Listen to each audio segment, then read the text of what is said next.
প্রতীক বিড়ম্বনার পর এবার আটকে গেল এনসিপির নিবন্ধন। নির্বাচন কমিশনের বাছাই নিবন্ধনের জন্য প্রাথমিক পর্যায়ে উত্তীর্ণ হতে পারেনি দলটি।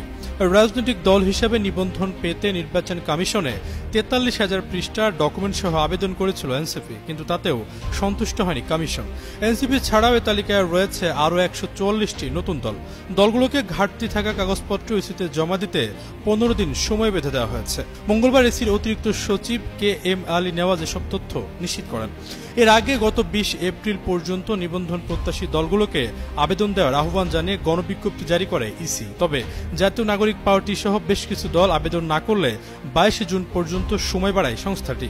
ওই সময় পর্যন্ত ১৪৪টি দল আবেদন করে।